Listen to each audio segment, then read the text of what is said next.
A missile lifts off from Philippine soil, and the arc of its flight redraws a map of power and posture in the Indo-Pacific. The sound of that launch, a Tomahawk cruise missile fired from a U.S. Army mid-range capability system known as Typhon, registered as more than a technical milestone. It registered as a strategic sentence. Here is where deterrence now aims to be written, and here is how rival capitals are choosing to read it. The launch took place from Tacloban on Leyte Island during the annual Balikatan exercises, a long-running rehearsal of interoperability and partnership between the Philippines and the United States that this year expanded into one of the largest multilateral drills the region has seen. Philippine officials confirmed the Tomahawk struck a designated target at Fort Magsaysay in central Luzon, roughly 625 kilometers away. A demonstration of range, precision, and perhaps most importantly,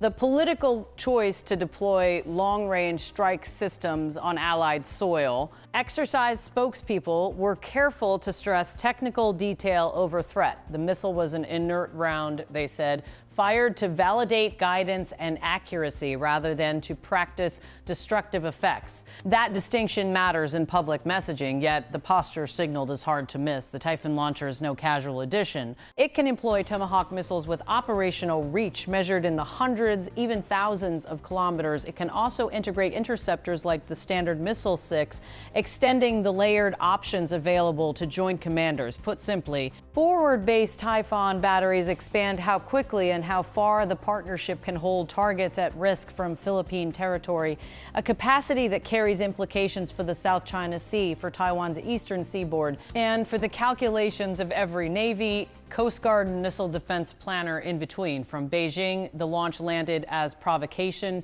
Chinese officials issued their familiar admonitio, ends about stability and outside interference. Chinese Foreign Ministry spokesperson Zheng Shuang said, "What the Asia-Pacific region needs most is peace and tranquility, and what it needs least is the introduction of external forces to sow division and confrontation. We wish to remind the countries concerned that blindly binding themselves together in the name of security will only be akin to playing with fire, ultimately backfiring upon themselves." Strong words delivered in a familiar register warning, moral framing, and a reminder that China views regional security questions through the lens of core interests and sovereignty. Those words were followed by action. The People's Liberation Army Southern Theater Command dispatched naval and air units near well-known flashpoints in the South China Sea. A theater command spokesperson put it this way: forces of the Chinese PLA Southern Theater Command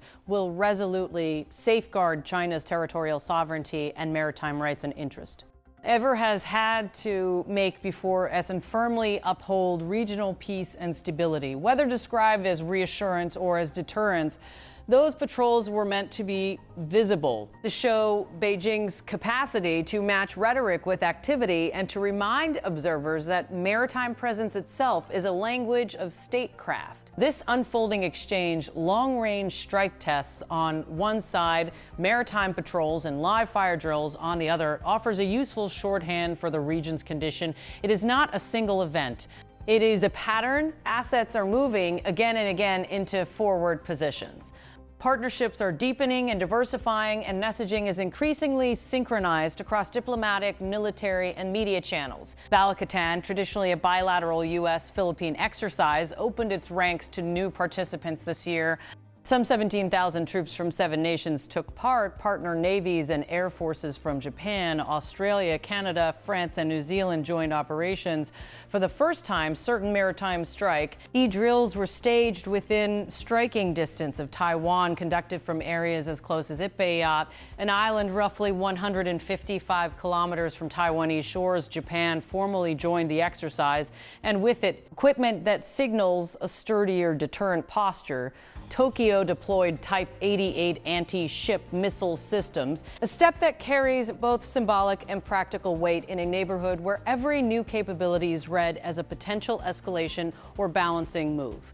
China's drills, meanwhile, were calibrated to match. A formation led by the advanced Type 055 guided missile destroyer Zuni ran live fire exercises, air-sea coordination drills, rapid maneuvering, and replenishment operations designed to simulate high-end combat conditions. Satellite imagery and open-source observers circulated images suggesting larger formations, possibly including the carrier Liaoning, were operating in the South China Sea, while official statements spoke of amphibious assault vessels like the Type 076 Sichuans, conducting training and what Beijing called scientific research missions. Whether every individual vessel or sortie was confirmed, the narrative was clear. China intends to demonstrate integrated joint capability and to show it can do so on short notice and across multiple maritime axes. For Manila, the calculus is complex and domestic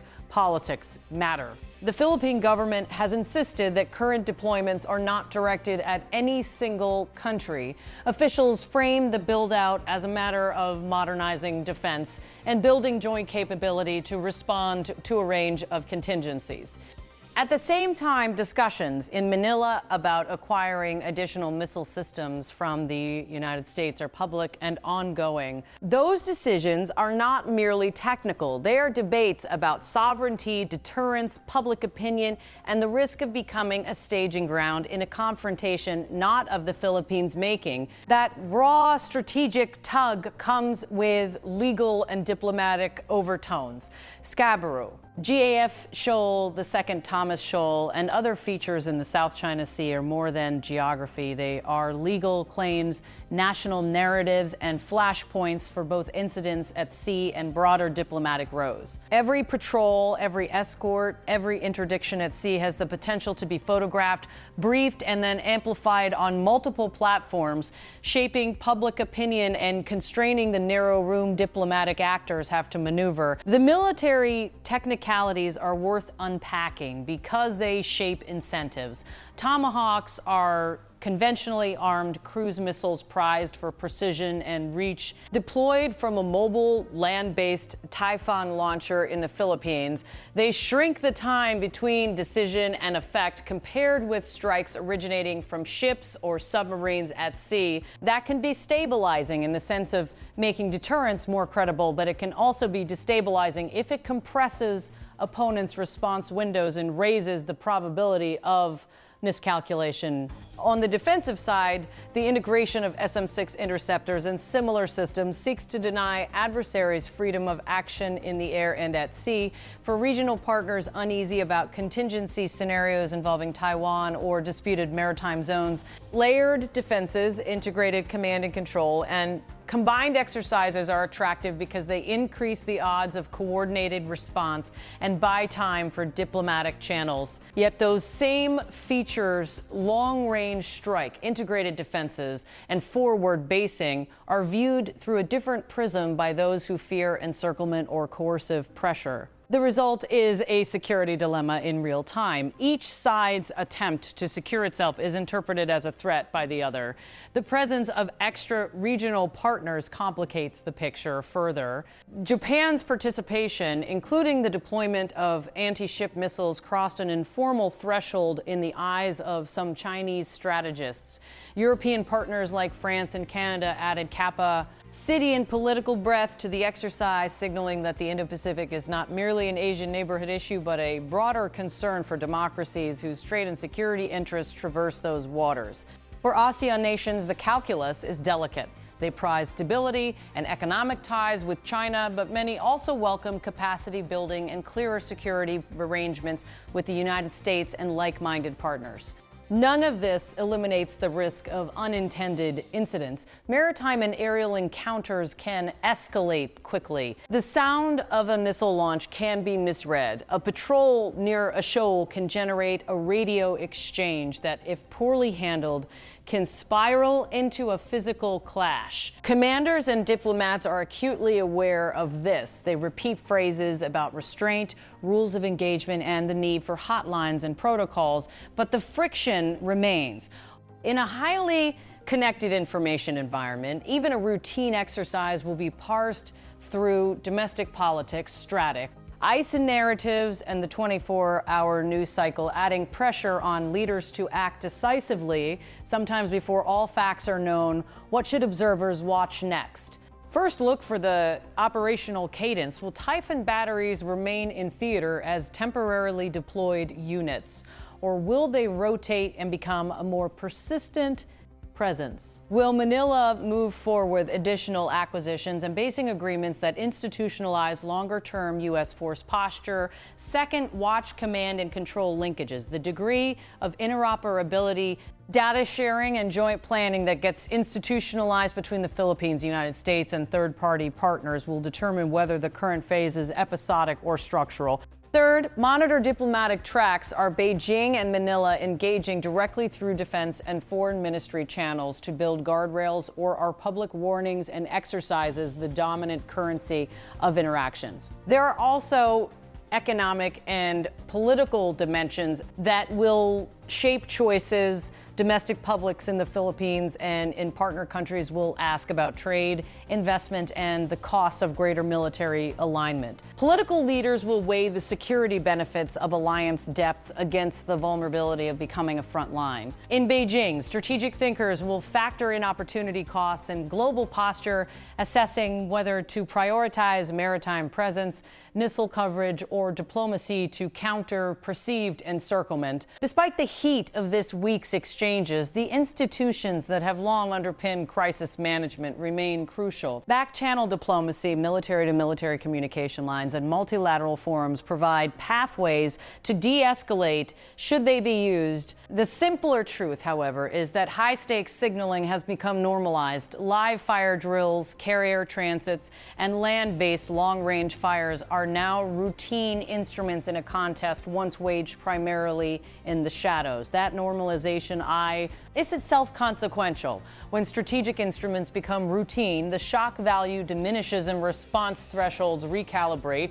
Allies and partners adapt to new baselines. Adversaries test limits in smaller, more controlled ways. For populations living near potential flashpoints, this is an uncomfortable steady state, heightened readiness without the clear contours of a negotiated peace. The arc of this moment is not solely military. It is diplomatic and psychological. Every public statement is crafted to influence both domestic and foreign audiences. Zhang Shuang's warning about playing with fire appeals to both constituencies. It positions China as a steward of regional tranquility while simultaneously reminding partners of the costs of a militarized balance. The PLA's patrols and live fires communicate capability and resolve.